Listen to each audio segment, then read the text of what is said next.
days are good days, but some days you get to drive a Maserati in Sicily. So this is a very good day, but not just any Maserati. This is the Maserati MC20 Cielo, the halo car for an entire brand.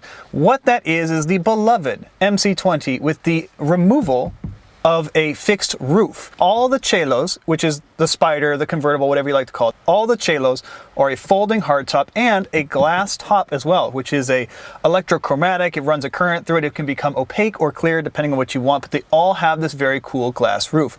Behind you, every single MC20 gets the Maserati Nettuno V6, which is a Maserati MC20 exclusive.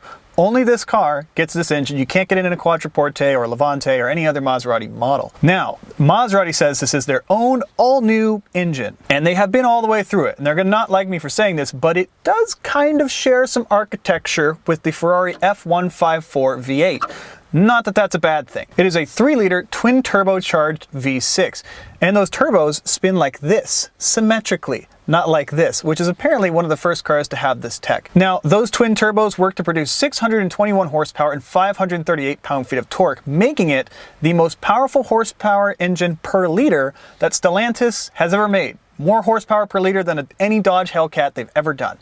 Pretty cool. Over 200 horsepower per liter. And not only that, it revs to 8,000 RPM. It's time to start this car up with the start button here on the steering wheel.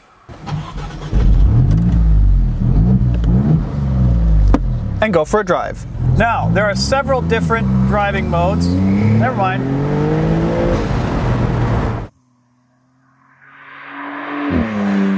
I'm going to start with the top up for best audio, and then I will lower it halfway through this drive. Now, there are several different driving modes in the MC20. There is GT, which is the most balanced and most comfortable of the MC20 modes. And Maserati says that this car was engineered around GT mode. It is in fact a little stiffer and calibrated to be a little more comfortable than the coupe, just based on who they think will buy this car. Not to say it gives any compromises in terms of handling. And one notch up from that, you have sport mode, which keeps the revs a little tighter, makes the suspension a little stiffer. It's altogether a more engaging car to drive in sport mode. Up from that, you have Corsa, which is the full racy version. Now, just for street driving, I've only been in GT and Sport because the roads in Sicily, while very beautiful, are actually not that clear. There's dust and gravel here. But enough about the digital stuff. What is this car like to drive? You want to know. I'll tell you. First of all, it's fast. 0 to 100 kilometers an hour in 2.9 seconds onto a top speed of 325 kilometers per hour. That's fast. But it's not just that this is a fast car. Lots of cars are fast. It's how special and accessible this car feels. That speed is achievable by someone like me. It doesn't feel spiky. You can really lean into that turbo torque. It's a car that you want to drive fast and you can drive fast. It looks a little imposing, this car, with all of its carbon fiber. It's very low. It makes so much power. You could be a little intimidated by it, but it's just a sweetheart to drive. You want to just knock it down a gear, lean into that boost, slam on those carbon ceramic brakes, and set up for the next turn and get ready for that torque. One of my favorite parts about driving this car is the engine. I think the engine is the star in this experience. Yeah, it's awesome. Now this engine, I can't say enough good about it. The Nettuno V6 that Maserati has worked on, like I said, adapted from a Ferrari V8, but they did make their own head complete with a pre-combustion chamber head, meaning it's got a little 6 mil pre-combustion chamber than your large typical combustion chamber. It uses direct and indirect injection, and what that means is it makes power absolutely everywhere. This engine is basically all the good parts of a naturally aspirated engine and all the parts of a turbo engine with no downside. Most turbo engines have that turbo torque, that mid-range. This car pulls really good from 3,000 RPM onwards, but they always lack up top. They die in the top end. No, not here. This thing pulls all the way to 8,000 RPM, and I'm here to tell you, it doesn't quit. It just keeps going to the next gear over and over again. And I don't miss those 2 extra cylinders. To me, the sound of a V6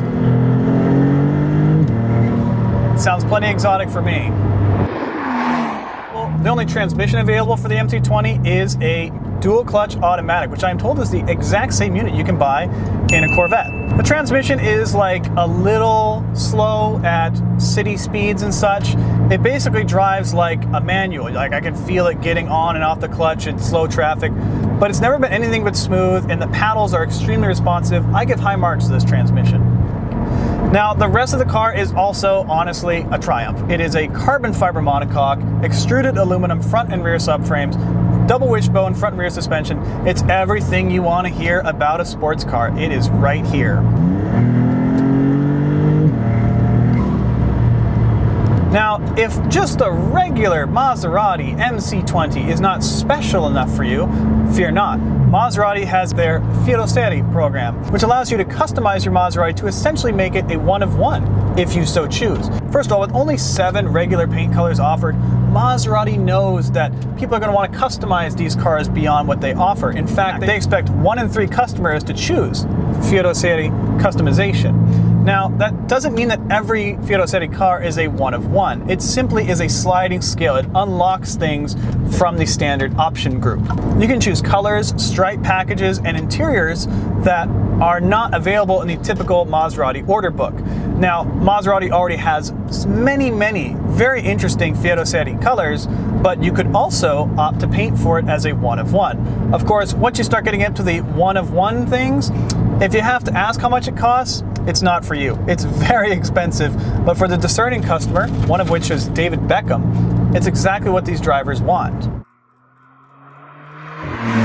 Other things, well, there's extensive carbon fiber on this car. Obviously, the entire monocoque is carbon fiber, and there's carbon fiber featured in the steering wheel and all throughout the interior. Now, this car has exposed carbon fiber. It has a carbon fiber front splitter, the rocker panels, and the rear bumper assembly is all exposed carbon fiber. Now, that is actually optional and extra cost, but interestingly, even if you don't check that box, those parts are carbon on every MC20. They're just painted. You pay extra to have it be bare, visible carbon. But this car is so light because of that carbon-intensive construction. But enough driving with the top up. It's time to take this top down and talk about what makes this Cielo very special indeed.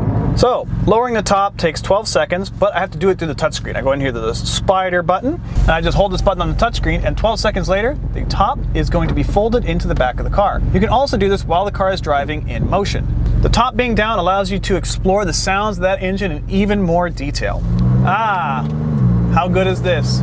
Cielo above us, Sicilian roads in front of us, and a Maserati twin-turbo V6 behind us. Like I said, not a bad day. Now, in the coupe, the roof is carbon fiber, very light. In this convertible version, it's glass and it has an aluminum structure to hold it there and electric motors. All that adds 65 kilograms to the weight of the car. Now, the total weight of the car is still extremely good. It weighs 3,400 pounds, about 1,500 kilograms. And that's because Maserati has paid attention to weight everywhere in this car. It was a conscious effort to make this car as lightweight as possible and still make it perform and look the way it does. Top down, with the windows up, the buffeting, as you can hear, is pretty mild. It's really comfortable inside here, and I get to hear that V6 even better. One of my favorite parts about this car is not only is that engine so great, but the turbos. A lot of turbo engines try to hide their turbocharged nature. They don't want you to feel them. Not so here. You feel the boost, you hear the turbos. The turbos are a part of the experience. They're not in the background, they're right there. You can hear them working when you drive this car hard, and it's one of my favorite things about the MC20 Cielo. Maserati did a good thing by deciding to enhance the feeling and the experience of the turbos and not try to make this feel like a naturally aspirated engine, because that would be a disservice to this amazing engine. But the Cielo isn't all sunshine. There are some clouds as well, if I'm honest.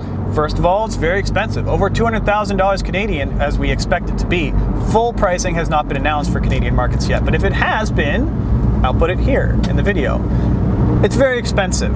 Also, there's not a lot of luggage space. Only 100 liters in the back and 50 liters in the front. Essentially, this car can fit 1.5 carry-on bags of stuff, which is not a lot. Also, rear visibility is minimal, so it's expensive, you can't put a lot of stuff in it, and the visibility out the back isn't great. But you know what? I still love this car, and I would say that Maserati is back in supercars in a big way. For more first drives and reviews, don't forget to check out our website at Driving.ca.